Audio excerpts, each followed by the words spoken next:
Hello friends, welcome back to Anvesha Raj channel. आज हम लोग पढ़ेंगे बेटों वाली विधवा का पार्ट 2। ठीक है, इससे पहले मैंने पार्ट 1 बनाया है, उसमें मैंने पूरा डिस्कस किया है। ठीक है, और ये पार्ट 2 है, इसमें आगे की कहानी को हम लोग पढ़ेंगे। ठीक है, चलिए पढ़ना स्टार्ट करते हैं। देखिए, उमा शंकर। ठीक है, उमा शंकर फूलमती का दूसरा पुत्र रहता है। ठीक है, और ये डॉक्टर होता है और ये अपना औषधालय खोलना चाहता था। ठीक है, तो देखिए उमानाथ ने एक शंका उपस्थित की। ठीक है, ये कहता है कि अम्मा अपने सब गहने कुमुद को दे देगी। ठीक है, तो ये जो उमानाथ है ये बोलता है कि माँ अपने सारे गहने कुमुद को दे देगी। ठीक है, देख लीजिएगा। उसके बाद फिर कामतानाथ बोलता है, कामतानाथ का स्वार्थ नीति से विरोध ना कर सका। ठीक है, तो कामतानाथ बोलता है कि गहनों पर उनका पूरा अधिकार है। ठीक है, या उनका स्त्री धन है, जिसे चाहे दे सकती है। ठीक है, तो वो कामतानाथ रहता है, वो बोलता है कि गहने तो स्त्री धन है और वो जिसे चाहे वो दे सकती है। ठीक है, उसमें हमारा कोई भी हस्तक्षेप नहीं है। फिर देखिए उमा ने कहा। ठीक है, फिर उमानाथ बोलते हैं कि स्त्री धन है तो क्या वह उसे लुटा देंगे। ठीक है, आखिर वह भी तो दादा की ही कमाई है। ठीक है, तो बोलते स्त्री धन है तो क्या वह भी तो मेरे पिताजी का ही कमाई है। ठीक है, आगे देखिए, किसी की कमाई हो स्त्री धन पर उनका पूरा अधिकार है। ठीक है, फिर कामतानाथ बोलता है कि किसी की भी कमाई हो लेकिन स्त्री धन पर उनका पूरा अधिकार है। ठीक है, आगे देखिए, या कानूनी गोरख धंधे। ठीक है यह कानूनी गोरख धंधे है, मतलब यह अनियमित घपला है। ठीक है, 20,000 में तो 4 हिस्से हो और 10,000 के गहने अम्मा के पास रह जाए। ठीक है, मतलब यहाँ पे जो कामतानाथ है वो बोलता है कि यह तो कानूनी गोरख धंधे है। ठीक है, मतलब ये अनियमित घपला है। ठीक है, तो इसी पे उमानाथ बोलता है कि 20,000 में तो 4 हिस्से हो और 10,000 के गहने अम्मा के पास रह जाए। देख लेना, इन्हीं के बल पर वह कुमुद का विवाह मुरारी पंडित से कर देगी। ठीक है, तो वो बोलता है कि इसी के बल से। ठीक है, कि मतलब ये गहनों की वजह से ही माँ कुमुद का विवाह मुरारी पंडित से कर देगी। ठीक है, आगे देखिए, उमानाथ इतनी बड़ी रकम को इतनी आसानी से नहीं छोड़ सकता। ठीक है, वह कपट नीति में कुशल है। ठीक है, मतलब वो छल कपट करने में बहुत कुशल है। कोई कौशल रचकर माता से सारे गहने ले लेगा। ठीक है, उस वक्त तक कुमुद के विवाह की चर्चा करके फूलमती को भड़काना उचित नहीं है। ठीक है, तो ये लोग सोच रहे हैं कि उमानाथ क्या करेगा, कोई भी कपट नीति रच के माँ से गहने ले लेगा। ठीक है, लेकिन इस वक्त कुमुद के विवाह की चर्चा करके हम लोग फूलमती को भड़काना उचित नहीं है। ठीक है, माँ को भड़काना उचित नहीं है, वरना वे अपने गहने बेचकर बेटी का शादी करवा देगी। ठीक है, आगे देखिए, कामतानाथ ने सिर हिलाकर कहा, भाई मैं इन चालों को पसंद नहीं करता। ठीक है, तो वो क्या बोलता है कि मैं ये सब चाल पसंद नहीं करता है। ठीक है, नहीं करता हूँ। आगे देखिए, उमानाथ ने खिसियाकर मतलब गुस्से होके कहा, गहने 10,000 से कम ना होंगे। ठीक है, तो कामतानाथ अविचलित स्वर में बोला, मतलब इसको भी मतलब इसके मन में भी लालच था। ठीक है, तो अविचलित स्वर में बोला, कितने ही के हो, मैं अनीति के हाथ नहीं डालना चाहता। ठीक है, मतलब मैं गलत नहीं करना चाहता। ठीक है, आगे देखिए, ये लोगों में बातें हो रही है। उमानाथ बोलता है, तो आप अलग बैठिए। हाँ, बीच में भांजी ना मारिएगा। ठीक है, मतलब आप अलग बैठिए और बीच में फिर कुछ मत बोलिएगा। ठीक है, फिर कामतानाथ बोलता, मैं अलग रहूंगा। ठीक है, और तुम सीता। ठीक है, तुम फिर पूछते कि सीतानाथ तुम किसके तरफ है। ठीक है, तो वो भी बोलता है कि मैं अलग रहूंगा, ये सब कूटनीति नहीं रचूंगा। ठीक है, लेकिन जब दयानाथ कौन था, तीसरा बेटा था। ठीक है, और ये राइटर था। लेकिन जब दीनानाथ से यही प्रश्न किया गया तो वह उमानाथ का सहयोग करने के लिए तैयार हो गया। ठीक है, तो वो उमानाथ का षड्यंत्र में साथ देने के लिए तैयार हो गया। ठीक है, 10,000 में 2,500 तो उनके होंगे ही। ठीक है, इतनी बड़ी रकम के लिए यदि कुछ कौशल भी करना पड़े तो क्षम है। ठीक है, मतलब इतनी बड़ी रकम के लिए कोई भी काम, कोई भी कौशल करना पड़े, कोई भी कूटनीति करना पड़े तो ये क्षमा के योग्य है। ठीक है, आगे देखिए, फूलमती रात का भोजन करके लेटी थी। ठीक है, तो उसकी माँ, इन लोगों की माँ रात में भोजन करके लेटी थी। ठीक है, कि उमा और दया उनके पास बैठ गए। ठीक है, दोनों ऐसे मुंह बनाए हुए थे मानो भारी विपत्ति आ गई हो। ठीक है, तो फूलमती ने शंका होकर पूछा, तुम दोनों घबराए हुए मालूम पड़ते हो। ठीक है, मालूम होते हो। तो उसकी माँ पूछती है कि तुम लोग मतलब देखने से घबराए हुए मालूम होते हो। ठीक है, क्या बात है? उसके बाद फिर उमा ने सिर खुजवाते हुए कहा, समाचार पत्र में लेख लिखना बड़े जोखिम का काम है। ठीक है, मतलब समाचार पत्र में लेख लिखना बड़े ही जोखिम का काम है। ठीक है, कि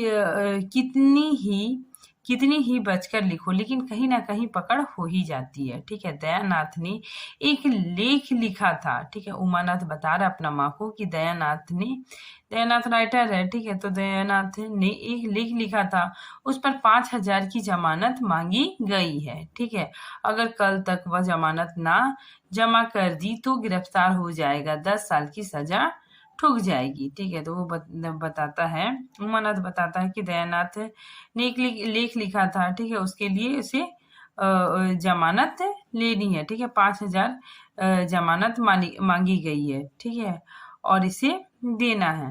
ठीक है, आगे देखिए, फूलमती ने सिर पीट कर कहा, तो ऐसी बात क्यों लिखते हो बेटा? ठीक है, तो वो फूलमती बोलती है कि बेटा ऐसी बातें क्यों लिखते हो, जानते नहीं हो कि आजकल हमारे दिन आए हुए हैं, मतलब हमारे अच्छे दिन नहीं आए हैं। ठीक है, मतलब बुरे दिन चल रहे हैं, जमानत किसी तरह टल नहीं सकती। वो बोलती है कि जमानत क्या किसी तरह टल नहीं सकती?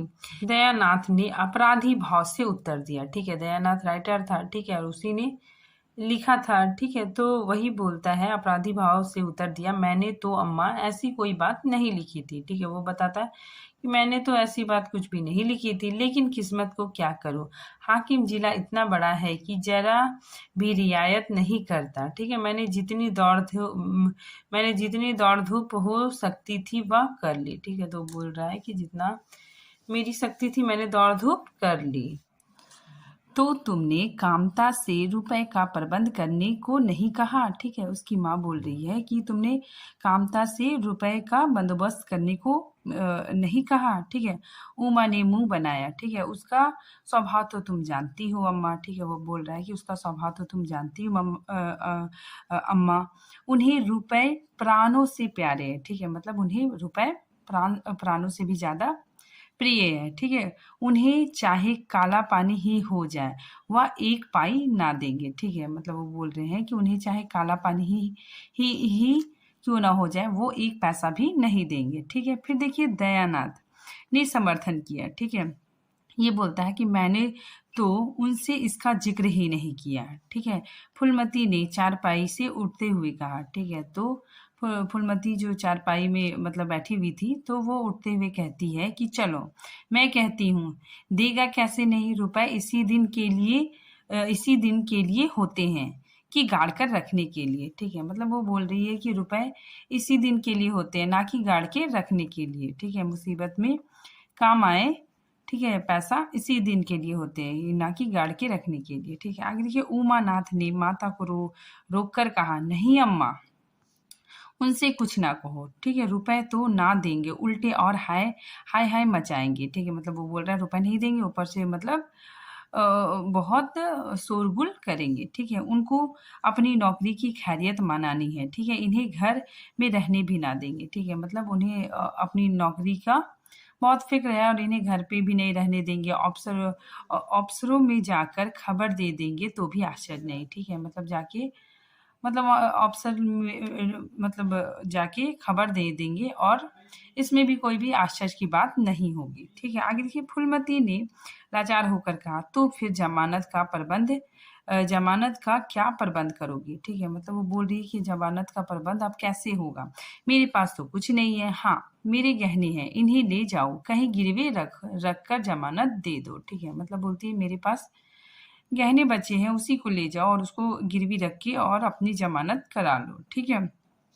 और आज से कान पकड़ो कि किसी पत्र में एक शब्द भी ना लिखोगे। ठीक है, मतलब आज से कान पकड़ो कि किसी पत्र में एक शब्द भी ना लिखोगे। ठीक है, मतलब पत्र में तुम उल्टा सीधा ना लिखोगे। ठीक है, आगे देखिए, दयानाथ कानों पर हाथ रखकर बोलता है। ठीक है, मतलब कान पे हाथ रखकर बोलता है, क्योंकि यही तो राइटर होता है, यही लिखता है। ठीक है, तो ये बोलता है यह तो नहीं हो सकता माँ कि तुम्हारे जेवर लेके मैं अपनी जान बचाऊं। ठीक है, 10-5 साल की कैद ही तो होगी, झेल लूंगा।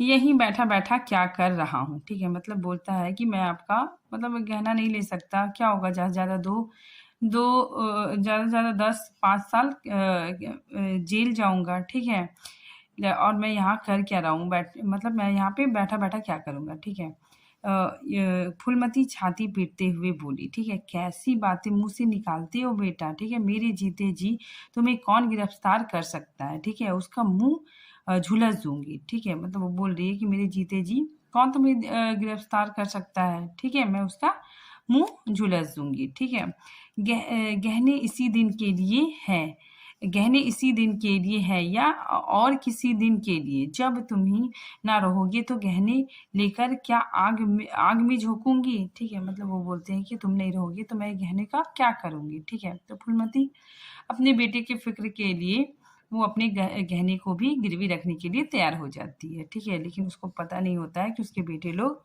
मतलब झूठ बोल रहे हैं, उसको बेवकूफ़ बना रहे हैं। ठीक है, आगे देखिए, उसने पिटारी लाकर उसके सामने रख दी।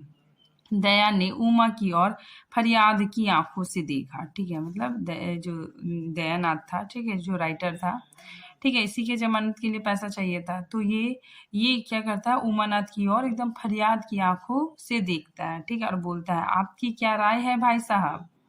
ठीक है, इसी मारे मैं कहता था अम्मा को जताने की जरूरत नहीं, जेल ही तो हो जाता और कुछ। ठीक है, मतलब बोल रहा है कि अम्मा को बताने की जरूरत नहीं थी। ठीक है, ज़्यादा से ज़्यादा क्या होता, जेल हो जाता। ठीक है, उमा ने जैसे सिफारिश से करते हुए कहा। ठीक है, देखिए अब उमानाथ क्या बोलता है, यह कैसे हो सकता था कि इतनी बड़ी वारदात हो जाती और अम्मा को खबर ना लगती। ठीक है, मतलब वो बोल रहा है कि इतनी बड़ी बात हो जाती और अम्मा को कैसे पता नहीं चलता। ठीक है, मुझसे यह नहीं हो सकता था कि सुनकर पेट में डाल लेता, मगर अब करना क्या चाहिए यह मैं खुद निर्णय नहीं कर सकता। ठीक है ना, तो यही अच्छा लगता है कि तुम जेल जाओ और ना यही अच्छा लगता है कि अम्मा के गहने गिरवी रखे जाए। ठीक है, तो यहाँ पे देखिए, यहाँ पे जो दयानाथ है ये मतलब बोलता है कि अम्मा को ये सब बात बताने की ज़रूरत नहीं है। ठीक है, ज़्यादा से ज़्यादा क्या हो जाता कि मैं जेल चल जाता। ठीक है, लेकिन उमानाथ बोलता है कि इतनी बड़ी बात मैं कैसे मतलब छिपा सकता था। ठीक है, वारदात हो जाती। ठीक है, अम्मा को खबर नहीं होती, मतलब इतनी बड़ी बात कैसे हम लोग हम अम्मा से छिपा सकते थे। ठीक है, और इस वक्त मेरे लिए निर्णय लेना काफ़ी कठिन हो गया है। ठीक है, मुझे ये अच्छा नहीं लगेगा कि तुम जेल चल जाओ और ना ही ये अच्छा लग रहा है कि अम्मा के गहने गिरवी रखे। ठीक है, फिर देखिए आगे फूलमती क्या बोलती है। फूलमती ने व्यवस्थित कंठ से पूछा। ठीक है, मतलब फूलमती बोलती है कि क्या तुम समझते हो मुझे गहने तुमसे ज़्यादा प्यारे हैं, मैं तो अपने प्राण तक तुम पे निछावर कर दूंगी। ठीक है, गहने की विसाथी क्या है। ठीक है, मतलब वो अपनी ममता दिखा रही है, बोल रही है कि मेरे लिए गहना ज़्यादा इम्पोर्टेंट नहीं है। ठीक है, मेरे लिए मेरे बच्चे इम्पोर्टेंट है। ठीक है, आगे देखिए, दया ने दृढ़ता से कहा अम्मा तुम्हारे गहने तो ना लूंगा, चाहे मुझ पर कुछ ही क्यों ना आ पड़े। ठीक है, मतलब मैं तुम्हारे गहने नहीं लूंगा। ठीक है, चाहे मुझ पे कितनी बड़ी आपत्ति क्यों ना आ जाए। जब आज तक तुम्हारी कुछ सेवा ना कर सका तो किस मुंह से तुम्हारे गहने उठा ले जाऊं। ठीक है, मुझे जैसा कपूत को तो तुम्हारी कोख से जन्म ही ना लेना चाहिए। ठीक है, सदा तुम्हें कष्ट देता रहा। ठीक है, ये बता रहा है कि मेरा जैसा पुत्र तुम्हारे कोख से पैदा नहीं होना चाहिए। ठीक है, मैंने तुम्हें हमेशा कष्ट दिया। अब देखिए, फूलमती ने भी उतनी ही दृढ़ता से कहा तुम अगर ये ना लोगे तो मैं खुद जाकर इन्हें गिरवी रख दूंगी और खुद हाकिम जिला के पास जाकर जमानत जमा कराऊंगी। ठीक है, मतलब ये बोल रही है अगर तुम खुद नहीं लोगे तो मैं खुद जाकर इसे गिरवी रखूंगी और खुद हाकिम जिला के पास से जाकर जमानत कराऊंगी। ठीक है, अगर इच्छा हो तो यह परीक्षा भी ले लो। ठीक है, आंखें बंद हो जाने के बाद क्या होगा भगवान जाने, लेकिन जब तक जीती हूँ तुम्हारी और कोई तिरछी आंखों से देख नहीं सकता। ठीक है, मतलब वो बता रही है कि मेरे जीते जी तुम लोगों को कोई भी दिक्कत नहीं होगा। ठीक है, आगे देखिए, उमानाथ ने मानो माता का एहसान रखकर कहा। ठीक है, अब देखिए उमानाथ अब थोड़ा ड्रामेबाजी कर रहा है। देखिए अब बोल रहा है, अब तो हमारे लिए कोई रास्ता नहीं रहा दयानाथ, क्या हर्ज है, ले लो, मगर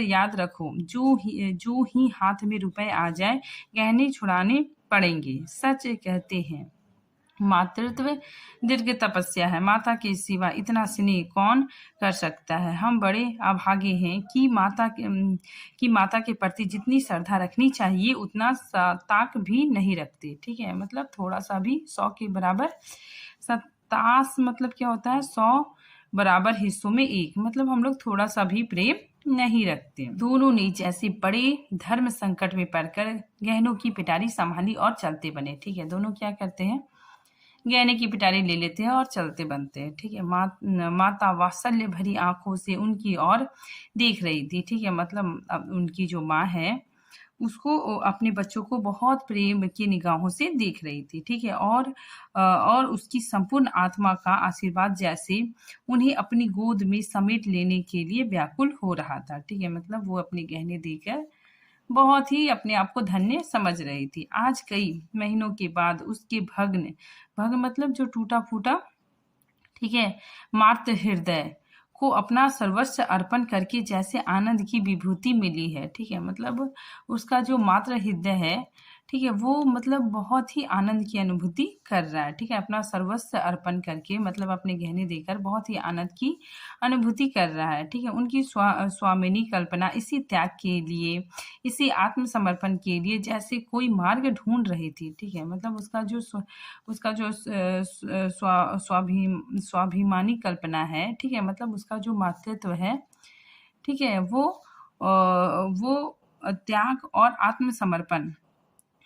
आत्मसमर्पण के लिए कोई मार्ग ढूंढ रहा है। ठीक है, ऐसा लग रहा था। ठीक है, देखिए अधिकार या लोभ या ममता की वहां गंध तक ना थी। ठीक है, त्याग ही उसका आनंद और त्याग ही उसका अधिकार है। ठीक है, मतलब वो त्याग से बहुत ही आनंद की अनुभूति कर रही थी। ठीक है, उनका हृदय बहुत गदगद हो गया था। आज अपना खोया हुआ अधिकार पाकर अपनी सिरजी हुई प्रतिमा पर अपने प्राणों की भेंट करके वह निहाल हो गई। ठीक है, मतलब यहाँ बताया जा रहा है कि फूलमती अपने पुत्रों को जो गहना देती है, ठीक है, फिर गहना देने के बाद उसका हृदय क्या हो जाता है, बहुत आनंदित हो जाता है। ठीक है, वो सोचती है कि मैंने अपने बच्चों के लिए बहुत ही अच्छा किया। ठीक है, अब देखिए ये दृश्य में क्या होता है कि 3 महीने और गुजर गए। ठीक है, अब 3 महीना पूरा कंप्लीट हो जाता है। माँ के गहनों पर हाथ साफ करके चारों भाई उसकी दिलजोई करने लगे। दिलजोई मतलब माँ को ढाढ़स देना या फिर दिलासा देना। ठीक है, तो तीनों भाई क्या किए, गहनों में अपना हाथ साफ कर लिए, सब आपस में बांट के रख लिए। ठीक है, अपनी स्त्रियों को समझाते रहते कि उनका दिल ना दुखाए, अगर थोड़े शिष्टाचार से उनकी आत्मा को शांति मिलती है तो इसमें क्या हानि है। ठीक है, मतलब वो अपनी पत्नियों को समझाते थे कि माँ की थोड़ी देखभाल करो। ठीक है, उनका कहना मानो।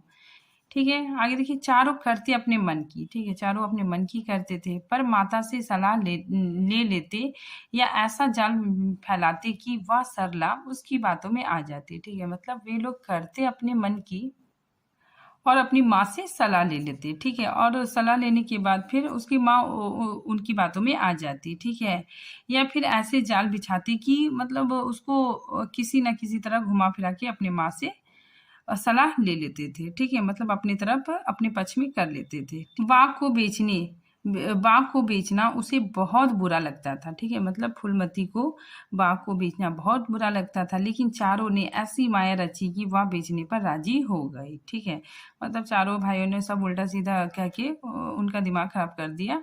ठीक है, और उसको अपनी तरफ कर लिया और बाग बेच डाला। ठीक है, किंतु कुमुद के विवाह के विषय में मतैक्य ना हो सका। लेकिन जब कुमुद के विवाह का जब डिस्कशन होने लगा तो उसमें क्या है, उस विषय में मतैक्य ना हो सका। ठीक है, मतलब उसमें समानता नहीं हो सकी। ठीक है, माँ पंडित मुरारी लाल पर जमी हुई थी। ठीक है, मतलब उनकी माँ मुरारी लाल पे ही जमी हुई थी। ठीक है, वो कहती थी इसी से शादी करवाना है।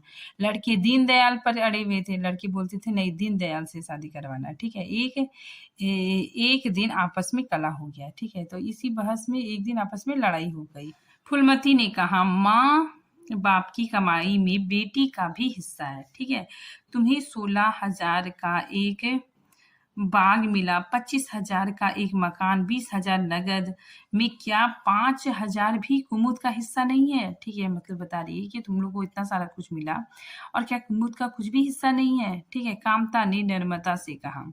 ठीक है, मतलब बहुत नर्म भाव से कहा कि अम्मा, कुमुद आपकी लड़की है तो हमारी बहन भी है। ठीक है, आप 2-4 साल में प्रस्थान कर जाएंगी, मतलब 2-4 साल में आप मर जाएंगी। ठीक है, पर हमारा और उसका बहुत दिनों तक संबंध रहेगा। तब यथाशक्ति कोई ऐसी बात ना करेंगे जिससे उसका अमंगल हो। ठीक है, लेकिन हिस्से की बात कहती हो तो कुमुद का हिस्सा कुछ भी नहीं है। ठीक है, तो बता देता है कि अगर हिस्सा की बात करती है तो कुमुद का हिस्सा कुछ भी नहीं है। दादा जीवित थे तब और बात थी। ठीक है, मतलब जब पिताजी जिंदा थे तो बात कुछ और थी। वह उनके विवाह में जितना चाहे खर्च करते। ठीक है, कोई उनका हाथ ना पकड़ सकता था। ठीक है, लेकिन अब तो हमें एक एक पैसे की किफायत करनी पड़ेगी। ठीक है ना, एक एक पैसे की बचत करनी पड़ेगी। जो काम 1,000 में हो जाए उसके लिए 5,000 खर्चा करना कहाँ की बुद्धिमानी है। उमानाथ, ठीक है, इसका दूसरा पुत्र था उमानाथ। ठीक है, उमानाथ ने सुधारा। ठीक है, और बोलता है कि 5,000 क्यों, 10,000 कहिए भैया। ठीक है, कामता ने भाव में सिकुड़ाकर कहा, नहीं, मैं 5,000 ही कहूंगा। एक विवाह में 5,000 खर्चा करने की हमारी हैसियत नहीं है। ठीक है, तो कामतानाथ बोलता है कि मुझे एक विवाह में मुझे 5,000 खर्च करने की हैसियत नहीं है। ठीक है, आगे देखिए, फूलमती ने जिद पकड़ कर कहा, विवाह तो मुरारी लाल के पुत्र से ही होगा। ठीक है, चाहे 5,000 खर्चा हो चाहे 10,000। ठीक है, तो इसकी माँ अड़ जाती है, बोलती विवाह तो मुरारी लाल के पुत्र के साथ ही होगी। ठीक है, चाहे 5,000 खर्चा हो या 10,000, मेरी पति की कमाई है, मैंने मर मर के जोड़ा है, अपनी इच्छा से खर्च करूंगी। तुम्हें तुम्ही ने मेरी कोख से जन्म नहीं लिया। ठीक है, कुमुद भी उसी कोख से आई है। मेरी आंखों में तुम सब बराबर हो। ठीक है, वो बोलती है कि मेरी आंखों के सामने तुम सब बराबर हो, मैं किसी से कुछ मांगती नहीं, तुम बैठे तमाशा देखो। ठीक है, बोलती मैं किसी से कुछ नहीं मांगूंगी, तुम लोग बैठ के बस तमाशा देखो, मैं सब कुछ कर लूंगी। 20,000 में 5,000 कुमुद का है। ठीक है, कामतानाथ को अब कड़वे सत्य का शरण लेने के सिवाय और कोई मार्ग ना नजर आया। ठीक है, अब देखा कि माँ अड़ गई है, तब वो सत्य का शरण लेके अपना बात पूरा क्लियर से कहता है। देखिए, अम्मा, तुम बरबस बात बढ़ाती हो, जिन रुपए को तुम अपना समझती हो वह तुम्हारे नहीं है। ठीक है, मतलब बोलता है कि तुम जिन रुपए को अपना समझ रही हो वो तुम्हारा है ही नहीं। तुम हमारी अनुमति के बिना, ठीक है, मतलब तुम हमारी आज्ञा के बिना उनमें से कुछ नहीं खर्च कर सकती। ठीक है, मतलब तुम मेरी आज्ञा के बिना 1 रुपए भी नहीं ले सकती। फूलमती को जैसे सर्प ने डस लिया। सर्प मतलब सांप। ठीक है, सांप ने डस लिया। क्या कहा, फिर से कहना। ठीक है, मैं अपने ही सचे रुपए अपनी इच्छा से नहीं खर्च कर सकती। मतलब वो बोलती है कि तुम क्या बोल रहे हो कि मैं अपने ही सचे हुए, मतलब अपने ही रखे हुए पैसे को अपनी इच्छा से खर्चा नहीं कर सकती। ठीक है, तो उसका बेटा बोलता है, वाह, तुम्हारे रुपए नहीं रहे, हमारे हो गए। ठीक है, फिर फूलमती बोलती है, तुम्हारे होंगे लेकिन मेरे मरने के बाद। ठीक है, मेरे मरने के पीछे मतलब मेरे मरने के बाद। फिर आगे इसका बेटा बोलता है कामतानाथ, नहीं, दादा के मरते ही हमारे हो गए। ठीक है, फिर देखिए, उमानाथ ने बेहाई से कहा, मतलब बेहाई मतलब बेशर्मी से कहा, अम्मा, कानून कायदा तो जानती नहीं, नहायक उलझती हो। ठीक है, मतलब बोलता है कि तुम्हें कानून का कुछ पता नहीं है और इसी तरह बहस करती हो, ठीक है। फूलमती क्रोध विगल होकर बोली और उसे गुस्सा आ गया, ठीक है। वो बोली, भाड़ में जाए तुम्हारा कानून, मैं ऐसे कानून को नहीं मानती। तुम्हारे दादा ऐसे कोई बड़े धन्ना सेठ नहीं थे। मैंने ही पेट और तन काट कर यह गृहस्थी जोड़ी है, ठीक है। नहीं आज बैठने को छाव ना मिलती। मतलब वो बोलते हैं कि तुम्हारे पिताजी कोई धन्ना सेठ नहीं थे, मैंने ही एक एक पैसा जोड़कर अपनी गृहस्थी इतनी बड़ी की है, ठीक है। मतलब इतना ज्यादा प्रॉपर्टी बनाया है, ठीक है। नहीं तो आज बैठने को छाव भी नहीं मिलता। मेरे जीते जी तुम मेरे रुपए को छू भी नहीं सकते, ठीक है। मैंने 3 भाइयों के विवाह में 10-10 हजार रुपए खर्च किए, ठीक है। वही मैं कुमुद के विवाह में भी खर्च करूंगी, ठीक है। बोलती है कि मैंने तुम लोगों के विवाह में 10 हजार खर्चा किए, तो वही खर्चा मैं कुमुद के विवाह में भी करूंगी। कामतानाथ फिर गर्म पड़ा, ठीक है। अब कामतानाथ को और गुस्सा आ गया, ठीक है। अब वो बोलता है, आपको कुछ भी खर्च करने का अधिकार नहीं है, ठीक है। फिर देखिए उमानाथ बोलता है, उमानाथ ने बड़े भाई को डांटा, ठीक है। ये दूसरा भाई था, ठीक है। पहला पुत्र ये था, दूसरा उमानाथ था। तो उमानाथ ने बड़े भाई को डांटा, आप खामखा अम्मा के मुंह लगते हैं भाई साहब। मुरारी लाल की पत्र मुरारी रात को पत्र लिख दीजिए कि तुम्हारे यहाँ कुमुद का विवाह ना होगा, ठीक है। बस छुट्टी। या कायदा कानून तो जानती नहीं, व्यर्थ में बहस कर रही है, ठीक है। तो जो उमानाथ है वो अपने भाई को डांटता है, बोलता है आप खामखा अम्मा के मुंह लग रहे हैं, ठीक है। आप पत्र लिख दीजिए कि मुरारी लाल के यहाँ कुमुद का विवाह नहीं होगा, ठीक है। बस इतना ही सा करना है। इन्हें कानून का कुछ भी पता कायदे कानून कुछ भी नहीं जानती और इसी तरह बहस करती है, ठीक है। आगे देखिए फूलमती ने संयमित स्वर से कहा, ठीक है। अब फूलमती थोड़ा स्थिर हो गई, फिर बोलती है कि अच्छा क्या कानून है, जरा मैं भी सुनो। उमा ने निरीह भाव से कहा, कानून यही है कि बाप के मरने के बाद जायदाद बेटों की हो जाती है, माँ का हक केवल रोटी कपड़ा का है, ठीक है। तो बोलता है कि बाप के मरने के बाद सारा प्रॉपर्टी बेटों का हो जाता है और माँ का हक सिर्फ रोटी और कपड़ा पे है, ठीक है। मतलब वो खा सकती है और वो पहन सकती है, और प्रॉपर्टी में इसका कोई भी हकदार नहीं होगा।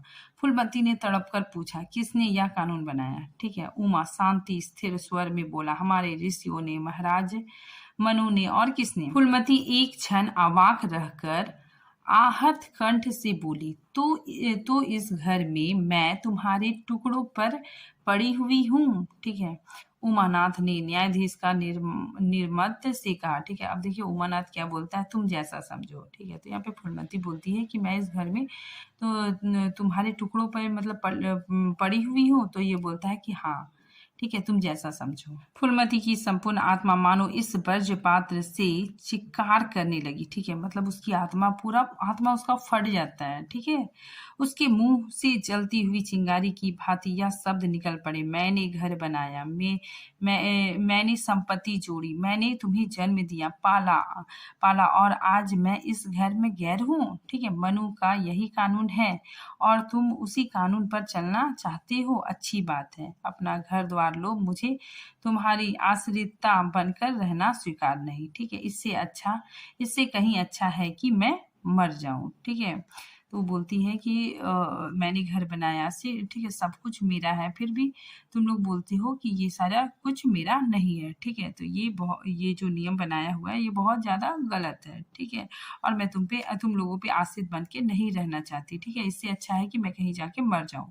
वह रे अंधेर, मैंने पेड़ लगाया, ठीक है। वो बोल रही है कि मैंने पेड़ लगाया और मैं ही उसकी छांव में खड़ी हो नहीं सकती। अगर यही कानून है तो इसमें आग लग जाए, ठीक है। तो बोलती ये कानून है तो इसमें आग लग जाए, ठीक है। चारों युवकों पर माता के इस क्रोध और आतंक का कोई असर नहीं हुआ, ठीक है। मतलब उसके जो बेटे थे उन लोगों पे कोई भी असर नहीं होता है। कानून का फौलादी कवच उनकी रक्षा कर रहा था, ठीक है। तो वो लोग सोच रहे थे जो कानून बना है वही ठीक है, इन कांटों का उन पर क्या असर हो सकता है, ठीक है। मतलब उन पे कोई भी असर नहीं होता है, ठीक है। जरा देर में फूलमती उठकर चली गई, ठीक है। आज जीवन में पहली बार उसका वात्सल्य मतलब क्या होता है कि माँ की ममता, ठीक है। वात्सल्य भंग मातृत्व अभिश्राप बनकर उसे धिक्कारने लगा, ठीक है। उनका जो ममत्व का भाव है उस पे मतलब धिक्कारने लगा, ठीक है। जिस मातृत्व को उसने जीवन की विभूति समझा, ठीक है, जिसके चरणों पर वह सदैव अपनी समस्त अभिलाषाओं और कामनाओं को अर्पित करके अपने को धन्य मानती रही, ठीक है, वही मातृत्व आज उसे अग्निकुंड सा जान पड़ा, जिसमें उसका जीवन जलकर भस्म हो रहा था, ठीक है। मतलब जिस मातृत्व को, ठीक है, मतलब जिस माता को, ठीक है ना, मतलब अपने बच्चों के लिए अपना सर्वस्व निछावर कर देती है, आज बच्चे मतलब वही बच्चे उनके दुश्मन बन के खड़े हुए हैं, तो उन्हें मतलब बहुत ही बुरा लग रहा है, ठीक है। आगे देखिए, संध्या हो गई, द्वार पर नीम का वृक्ष सिर झुकाए निस्तंभ खड़ा था, ठीक है। मानव संसार की गति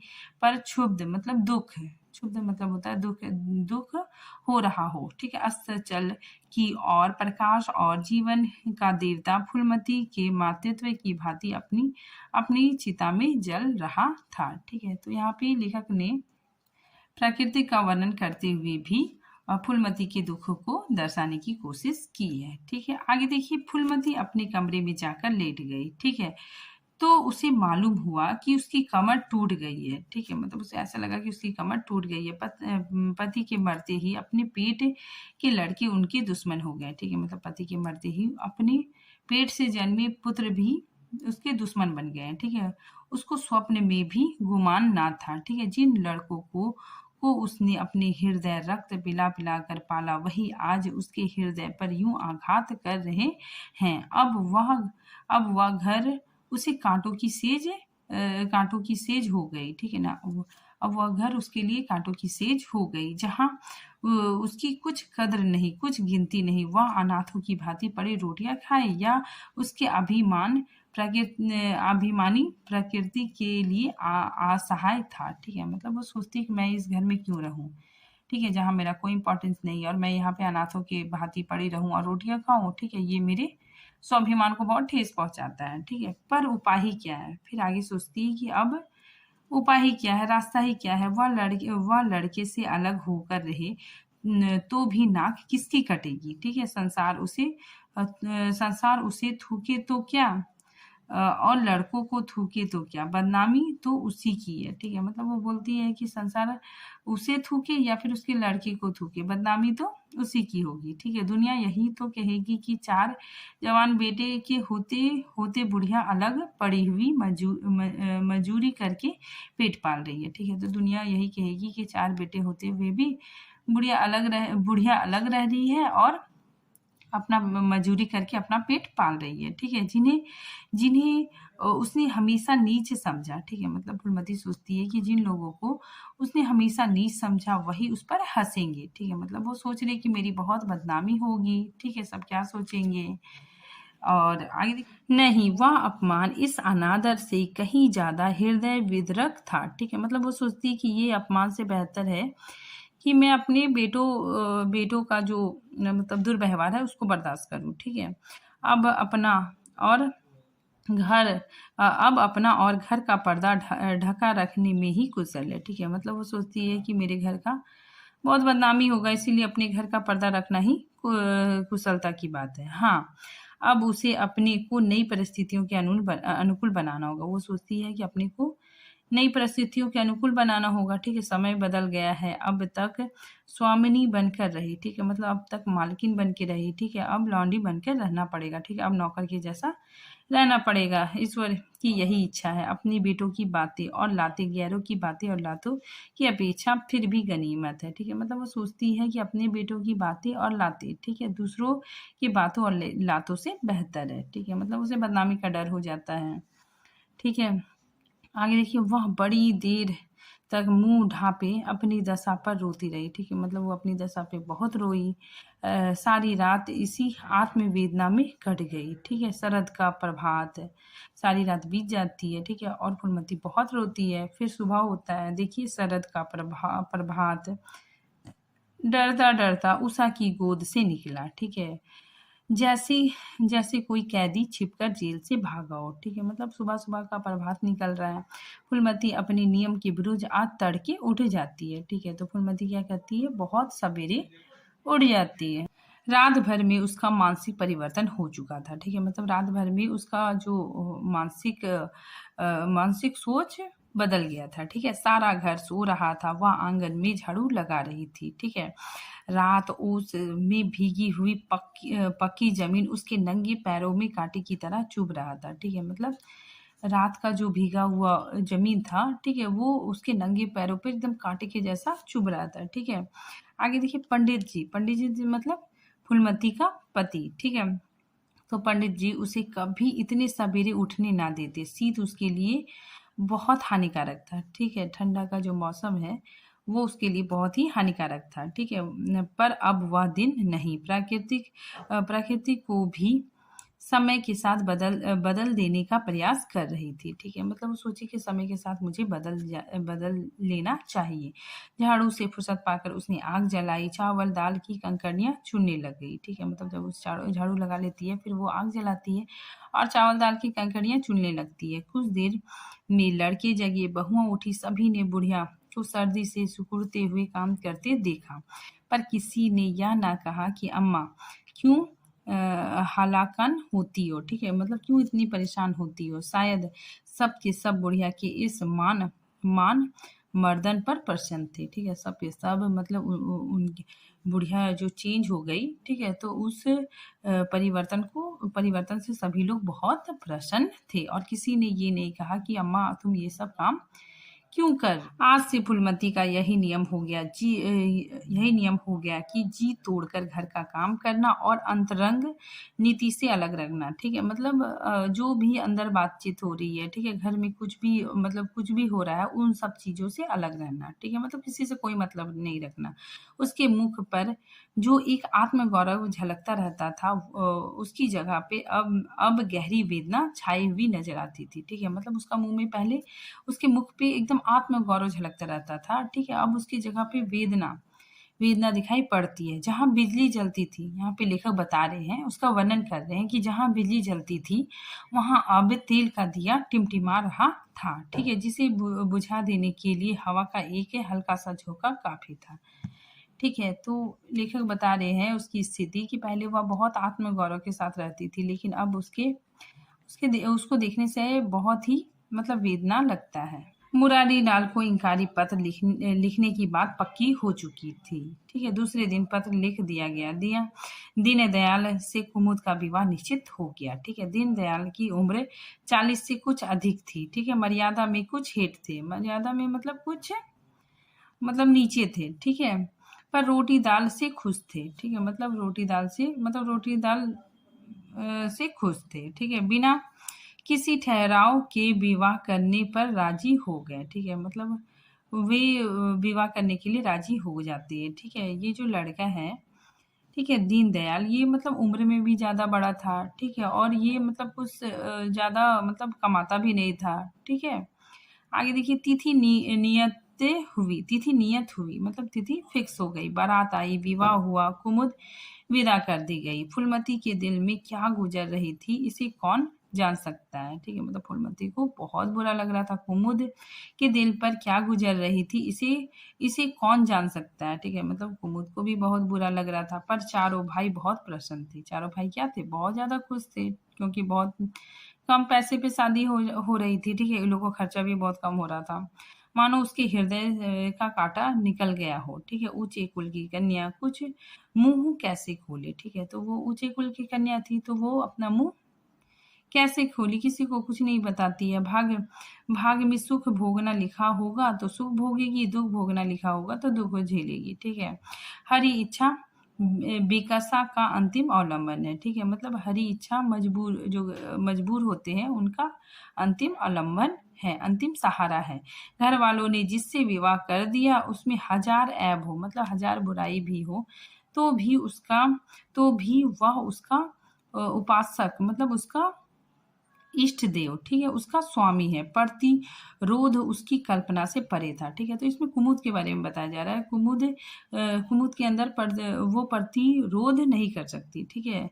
मतलब वो विरोध नहीं कर सकती, ठीक है? और घर वालों ने जिससे विवाह कर दिया, उसमें हजार बुराई क्यों ना हो, वो उसका स्वामी होता है, और उसके भाग्य में अगर वो सोचती है कि अगर उसके भाग्य में सुख लिखा है तो सुख भोगेगी, दुख लिखा है तो दुख भोगेगी, ठीक है। और हरी हरी इच्छा मजबूरों का, ठीक है, गरीबों का अंतिम सहारा है, ठीक है। आगे देखिए, फूलमती ने किसी काम में दखल ना दिया। फूलमती कुछ भी, कोई भी काम में दखल नहीं देती। कुमुद को क्या दिया गया, मेहमानों का कैसा सत्कार किया गया, किसके यहाँ से न्योते में क्या आया, किसी बात से भी उसे कोई सरोकार ना था, ठीक है। मतलब उसको कोई मतलब नहीं था।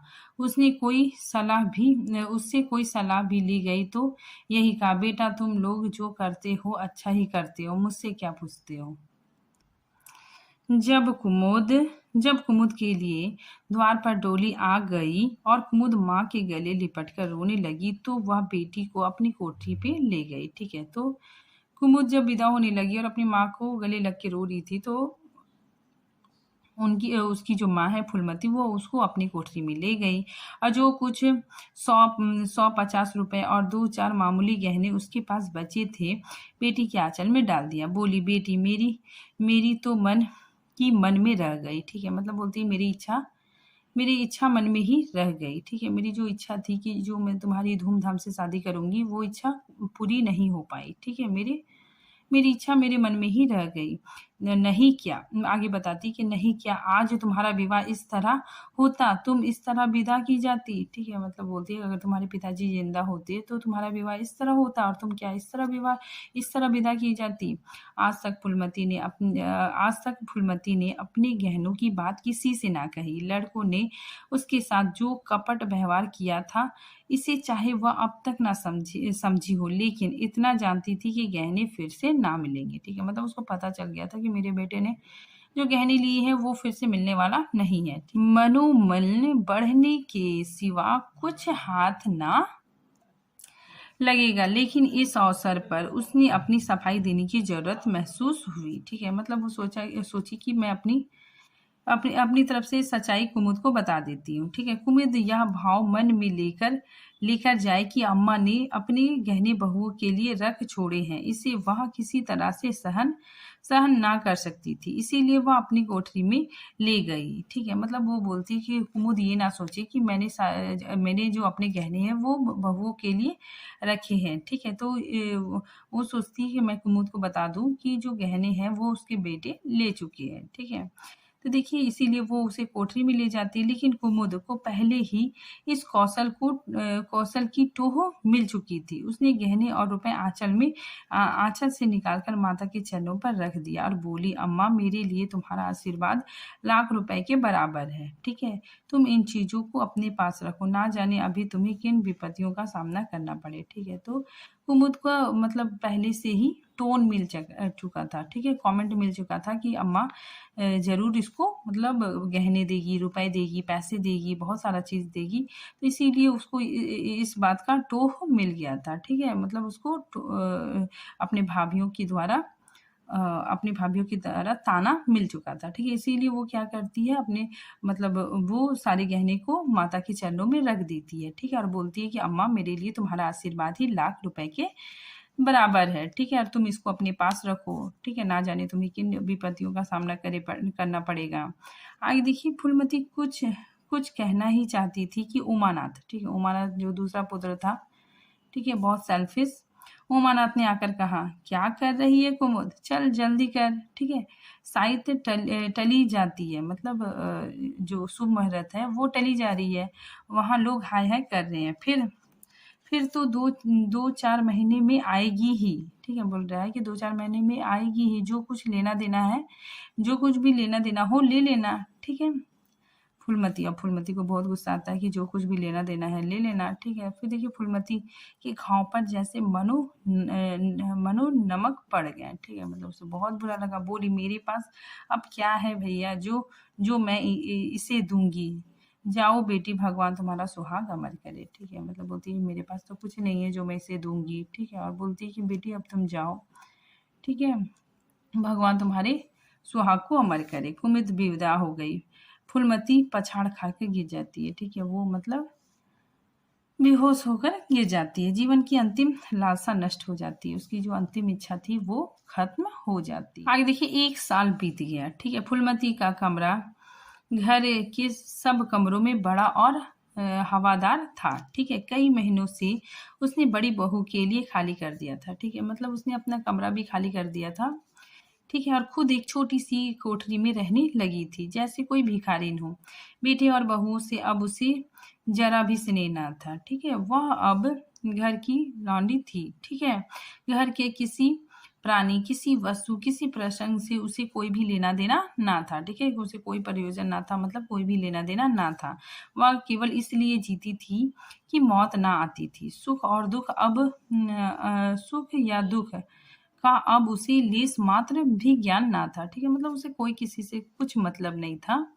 ठीक है, देखिए उमानाथ का औषधालय खुला, मित्रों की दावत हुई, नाच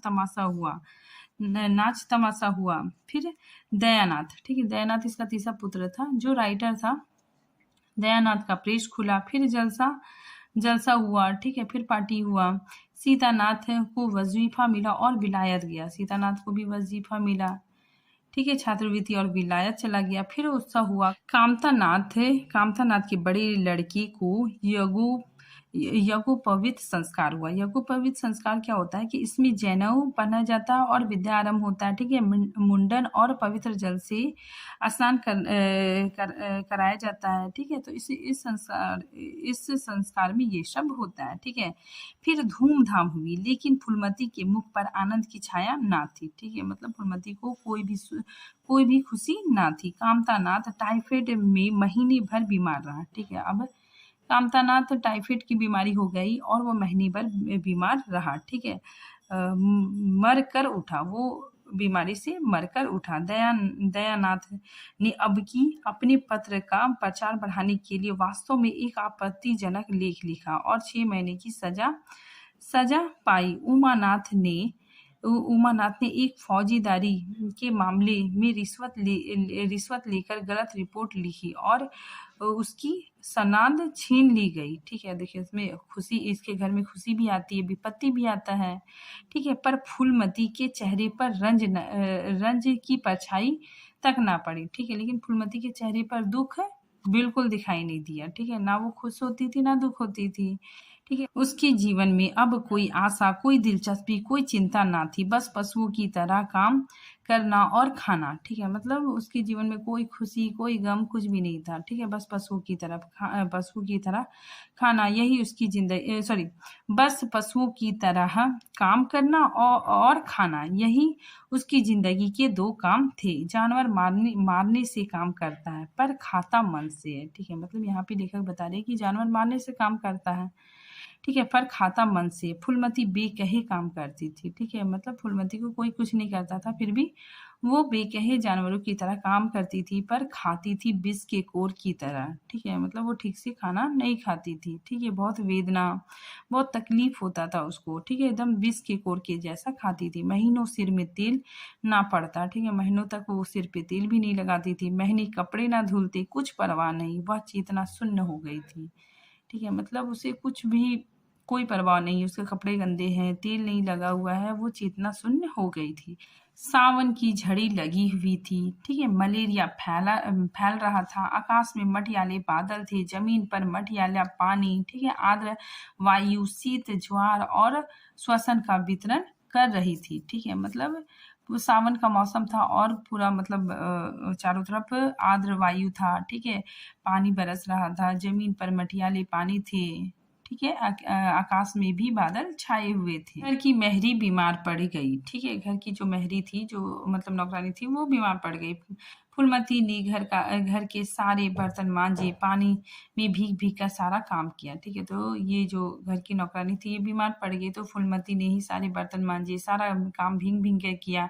फिर आग जलाई, चूल्हे पर पतलियां चढ़ा दी। ठीक है, लड़कों को समय पर भोजन तो मिलना ही चाहिए। ठीक है, सहसा उसे याद आया। ठीक है, तो वो सब कुछ काम कर रही थी और सोच रही थी कि लड़कों को समय पे भोजन मिलना चाहिए। फिर अचानक उसे याद आता है कि कामतानाथ नल का पानी नहीं पीता, ठीक है। उसी वर्षा में गंगा जल लाने चली, ठीक है। तो पानी आ रहा था और वो पानी लाने के लिए चली गई, ठीक है। उसे याद आया कि कामतानाथ नल का पानी नहीं पीता है, ठीक है। इसीलिए वो गंगा जल लाने चली गई। कामतानाथ ने पलंग पर लेटे-लेटे कहा, रहने दो अम्मा, मैं पानी भर लाऊंगा, आज महरी खूब बैठ रही है, ठीक है। तो वो बोलती है, उसका बेटा रहता है कामतानाथ, वो बोलता है कि रहने दो अम्मा, मैं पानी ले आऊंगा, ठीक है। फूलमती ने मटियाले आकाश की ओर देखकर कहा, तुम भीग जाओगे बेटा, सर्दी हो जाएगी, ठीक है। तो वो बोलती है कि तुम भीग जाओगे और तुम्हें सर्दी हो जाएगी। कामतानाथ बोला, तुम भी तो भीग रही हो, कहीं बीमार ना पड़ जाओ, ठीक है। फिर देखिए फूलमती